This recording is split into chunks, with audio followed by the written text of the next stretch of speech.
Good afternoon, Ayush. Thank you for joining in today's interview session. How are you doing today? Morning, sir. I'm good. I'm very fine. How are you? I'm also doing great. Thank you for asking. So before we proceed, can you give a brief introduction about yourself? Yeah, sure, sir. First of all, thank you for having me here and giving me this opportunity. My name is Ayush. I graduated from economics in 2019. For a couple of years, I pursued civil services. And just last year, I decided to dive into the corporate world. I did my certification in SAP in finance and controlling module. And after that, I have been in the field of data analysis, business analysis in particular. And right now I'm here as a PowerBI developer. Okay. So since you mentioned that you graduated in the year 2019, and since then, what you have been doing so far? For a couple of years, I pursued civil services. I gave a couple of attempts. I cleared prelims last year, couldn't get into wings. So after that, I decided to come into the corporate world. Then I went on to do the certification in SAP in finance and controlling. And after that, I dived into the data analysis. Okay. So there are so many technologies that are available right now in the market, right? Like Java, .NET, many others, Python and all. So why have you chosen business intelligence to be your domain? Why Power BI? Why not any other technology? Actually, when I was doing my SAP certification, it started from there. It was a tool. It's a tool, so I wasn't much fascinated by it because I really wanted to play with data. So I have always been fascinated with data. So I like to go to the places where I can use the logical reasoning, analysis, and I can play with the things, and I can make up my stories. I can talk to the clients and all. So really, this field that I got into, this was just the thing that I wanted to do, and that's why I decided to give it a shot. And okay, so if I have to ask you to describe 3 things about Power BI, what are the 3 things that you would like to bring to my notice that you have learned from this tool, or which has helped you to understand more about data and making sure that you create some awesome visualizations and perform your analysis? yeah, so first of all, the very first thing that is good about the Power BI, that it actually allows you to gather the data, to ingest the data from variety of data sources, be it any server or database, or you can even perform a direct query without actually getting in the data into the Power BI. So there are a variety of data sources that you can pull into analyze your data. The second of all, it acts also as an ETL tool, where you transform the data. It gives you very user-friendly interface where you can, within a click of a few buttons and all, you can clean your data, you can transform, you can add or delete the columns and everything. And the also I would like to mention the DAX, the data analytics expression. It is a very powerful tool. It is an analytics tool that means you can do everything with it. There are more than thousands of DAX expressions, and you can imagine literally anything. You can imagine literally anything to gather any information you want for your business, for your data, and you can do it from that.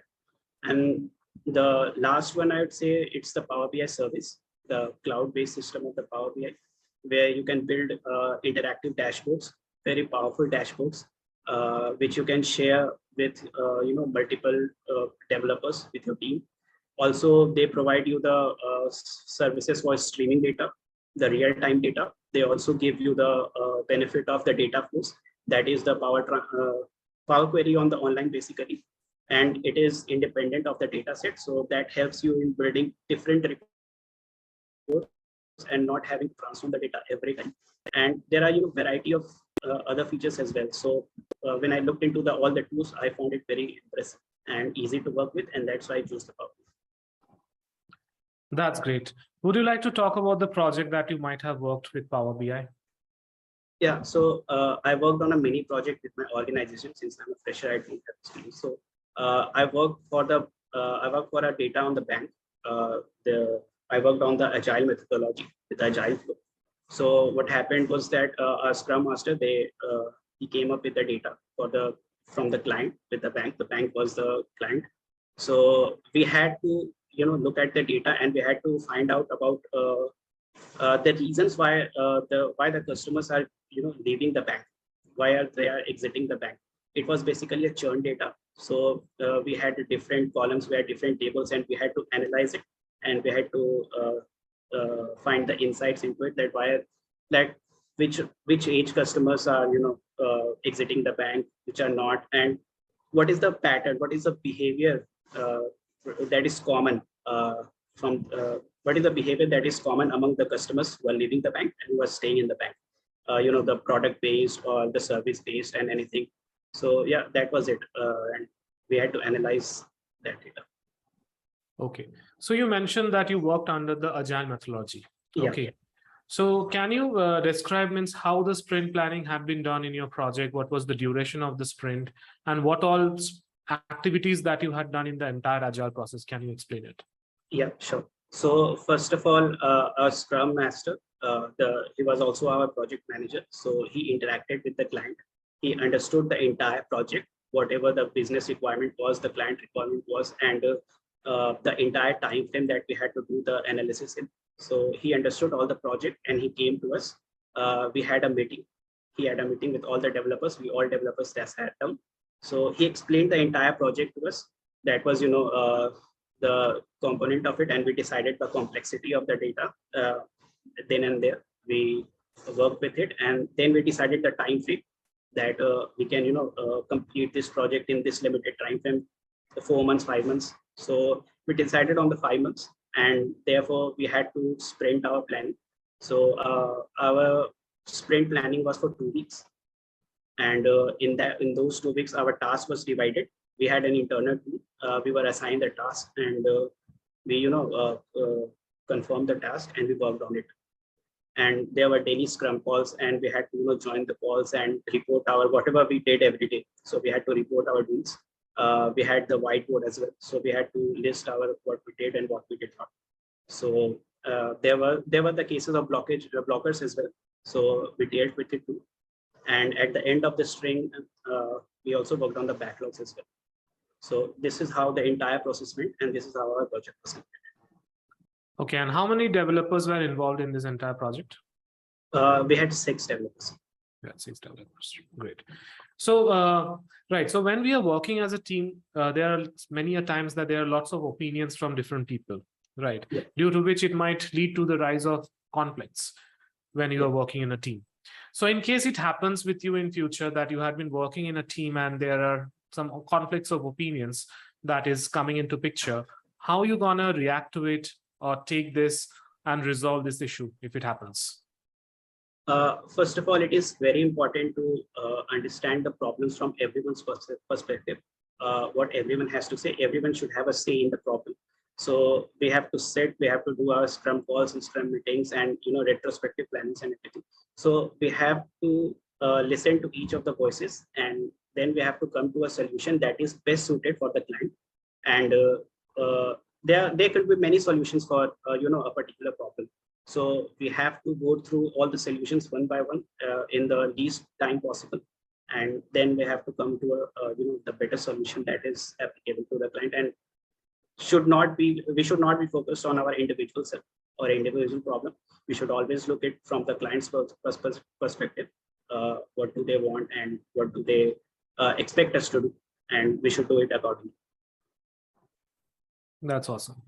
So if I have to ask you to highlight 3 strengths, who's Ayush, and you want to bring it to my notice to make this hiring process easier, what all things you would like to highlight?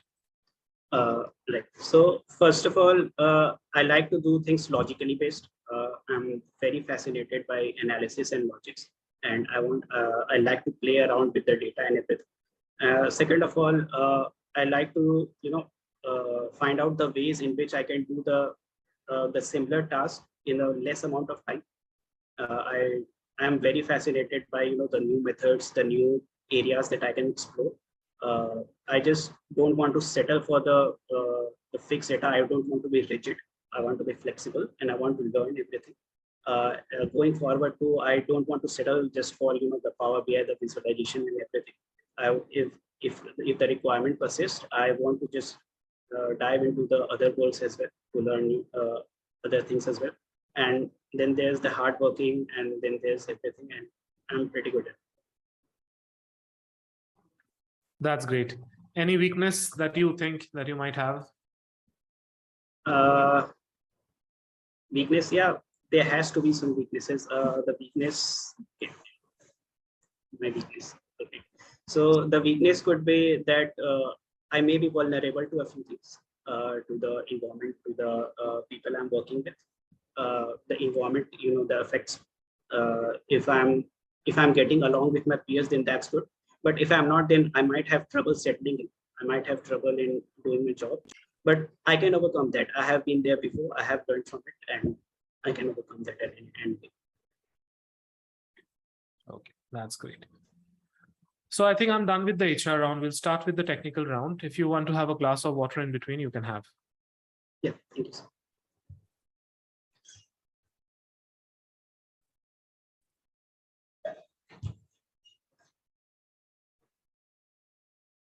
Yeah. So if I have to ask you to rate yourself out of 5 in Power BI, how much you gonna rate yourself? Around 4. Around 4. That's great. That's you have set a good expectation out of you. So let's see whether you can keep to that or not. So if I have to tell you, what are the building blocks of Power BI? Can you tell? Yeah, the building blocks of Power BI. Right. So Power BI consists of many tools, such as the Power View, Power Query, the Power Pivot, the models, and the Power Max. So the building blocks are basically this. It consists of first of all, it consists of the ETL tool, that is the Power Query, where we can load the data and we can do all the transformations and cleanings and wrangling in it. Mm-hmm. After that, we load the data into the data set that goes into the modeling. And then there is the visualization tool, the very powerful visualization tool, and we can set up very good, very impressive interactive visualizations that we can share with our peers and to the organizations. Right. So what type of databases have you handled using Power BI so far? I have, yeah. So I have used a couple of them. I have used direct query, and then I have used the import data. I have imported data, variety of data formats like CSV or Excel workbooks. Mm-hmm. And then I have connected to the SQL Server as well. Mm-hmm. And some databases like DB2 and more. So I've worked with them in the direct query. So normally, how do you create or manage relationships in Power BI Desktop? Yeah, so after the transformation is done with the ETL, whatever the columns we have to add or delete, or we have to normalize the data or standardize it, we load the data into the data set. And after we load the data into the data set, there's a view, there's a the modeling view. We go into the modeling view and we study the table. We look at the primary keys and the foreign keys, and we try to build the relationships, the one-to-one relationships or one-to-many relationships with the table. And we follow the schemas, snowflake schemas or the star schemas, and then we build the relationships with the. Okay. So you mentioned about schema, right? Can you describe what is a schema? Schema, in the best of my understanding, what I have learned, the schema is basically, it's a part of a database that holds the table, that holds different tables, and it comprises of it. In the best of my understanding, I know about the schema, that it is a part of a database that holds different tables, interactive tables. Okay. So can you tell me what is a surrogate key? Surrogate key, right. I read this in SQL, so I haven't used it much as I've used the primary key and the foreign key, but I can tell you with an example that I would say, suppose there is a chain of restaurants in different cities, and you have, the restaurant ID and their registration number and everything. So what happens is that when the couple of restaurants, they move to the other cities, and you have to place them again in the table. So their registration ID or the restaurant ID, we make them as a primary key, and then we settle it in the table. That's basically. Okay, right. Right. So talking about the dashboard that you might have created in Power BI. So what all different kinds of charts you have created? Any custom chart you might have created in any of your project? We did not come to the point where we had to use any custom chart. So I basically did. I have practiced on different line charts in the custom charts, but Power BI itself provides us with different visualizations, more than 20-25 visualizations that are basically, I think, that are enough.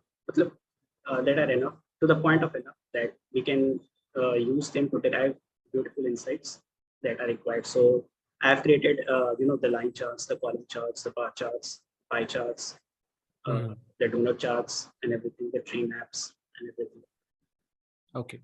Can you explain what is a Power View? Yeah, the Power View is basically it is a Power BI tool where we build reports, by visualizing the data. We use the data set to create different visualizations that goes into the report, and then we can view it using the Power View. How is it different from a Power Query? Power Query is an ETL tool. So when we are importing the data into the Power BI, so before we are loading the data into the data set, we do the transformation, the data cleaning and wrangling. So it is done using Power Query. Okay. So can you explain the difference between sum function and SumX function? Yeah, sum function is basically simply an aggregate function. It takes a column and just gives one aggregate value, and that's it. The SumX function is basically where it gives us flexibility. We can apply different filters to it, and it computes the value by going row by row. It filters our condition that we have put in. It goes row by row and it filters out the condition, and then it gives the aggregate. Okay. So I believe you have used DAX. You also mentioned about DAX. So what are the benefits of using DAX using variables in DAX? In fact, variables in DAX. Oh, okay. So variables. Variables actually helps us to store the value. Basically, in the short, I can explain that the variables help us store the value, and it makes the function. It makes the entire function easy to work with, and it makes it more efficient, and also it increases its speed. That the Power Query doesn't. If you have like thousands and millions of rows, so it's kind of difficult in using the Power Query. So we use tags and we assign different variable to our function, and that helps us to be more efficient and increase our speed and get the analysis in the as less time as possible. Okay. So what all data sources can you connect to Power BI? Like I said in the beginning, it offers a variety of data sources. Like first of all, we can directly import the data through various formats like CSV, JSON, HTML, or Excel workbooks and everything. After that, there are databases like SQL Server, Azure SQL Server.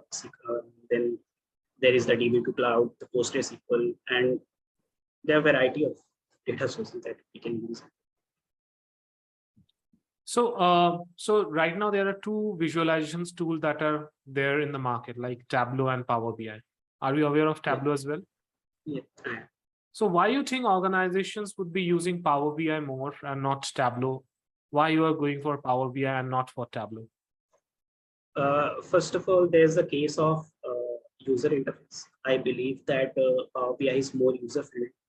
And within a click of few buttons, you can visualize your data, you can do everything, and it's not that complicated. I haven't used Tableau, but I can pretty much assure I have read about it, and I read about these shortcomings anyways.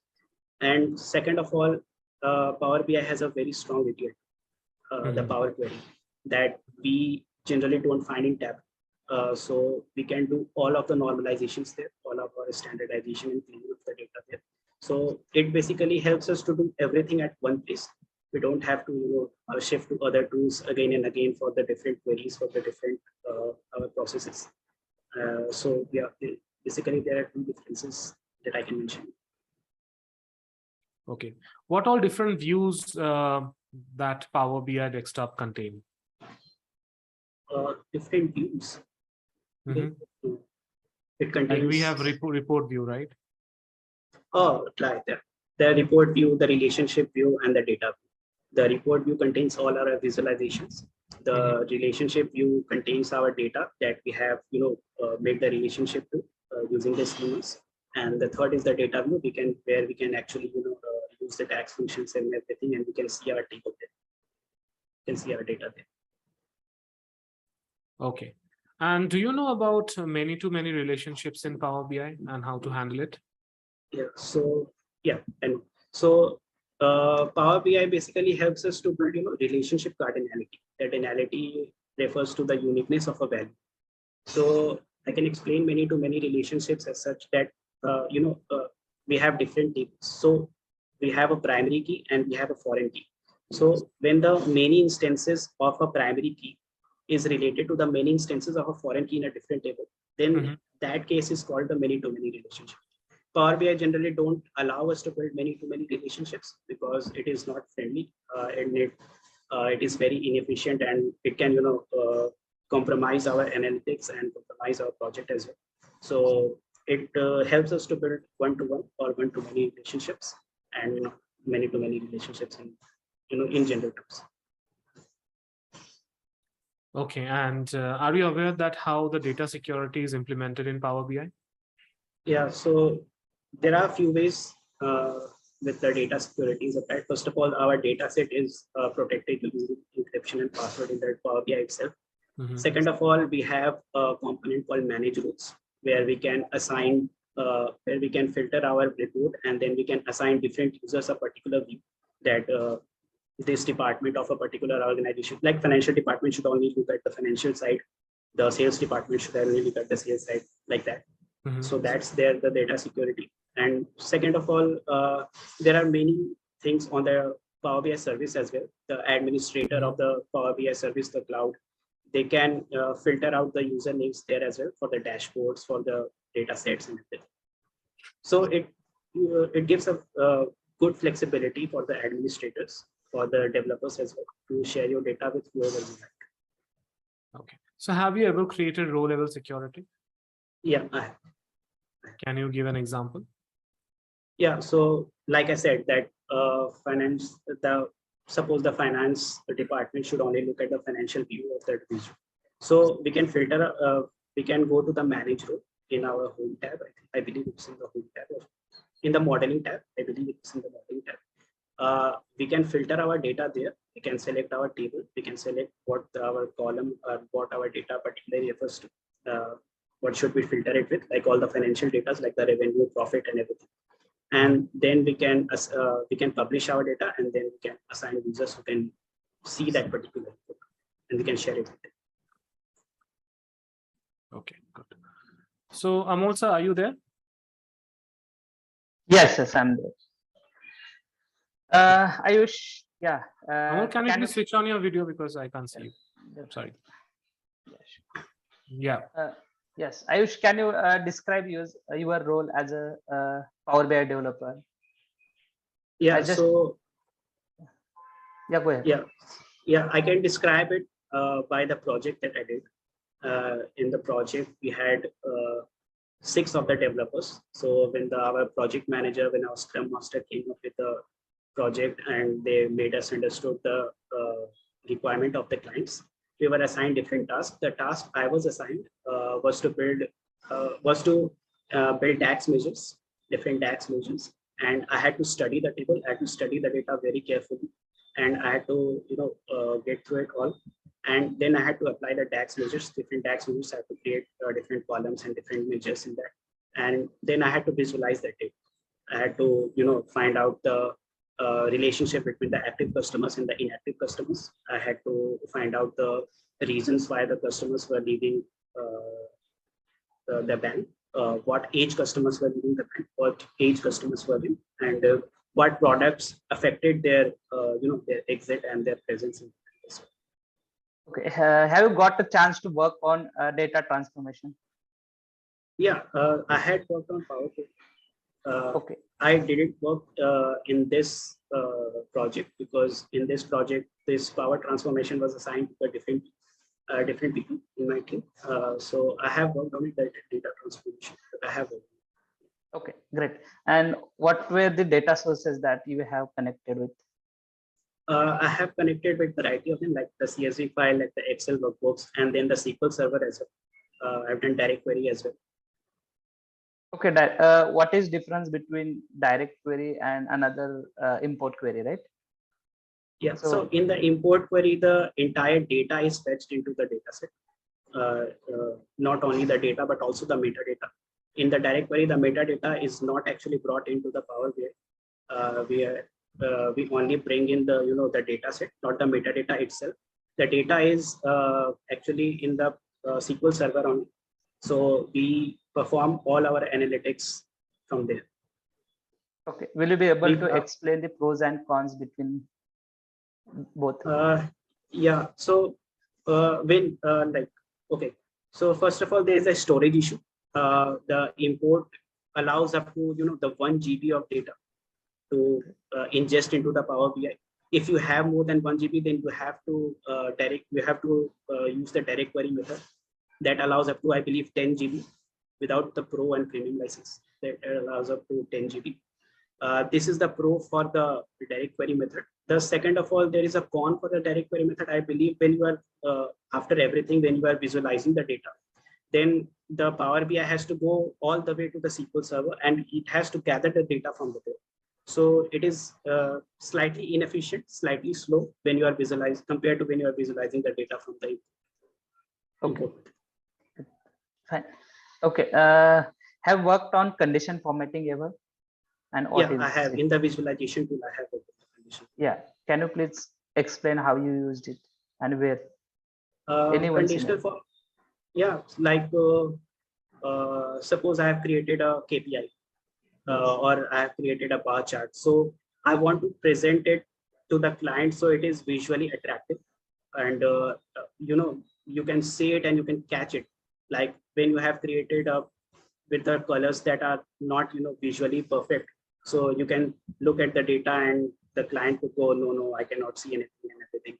So you have to present it like the way that the client likes. So you have to use different colors, different formatting, different backgrounds. So for that, I have used condition for better representation of my visuals. Have you published your report? Yeah, I have published my report on the Power BI service. Okay, so that means you have experience in Power BI service, right? Yeah. So can you tell me what is gateway? Yeah, so gateway is like a bridge or a data pipeline that allows you reports on the cloud to connect to the on-premises data that is located on-premises. Data gateway basically is used for connecting your report to the on-premises data that you have. And it is useful in refreshing your data to to ingest the data into your Power BI services. Perfect. Okay. What is a report in Power BI services? Yeah, so report is basically where you build your visuals.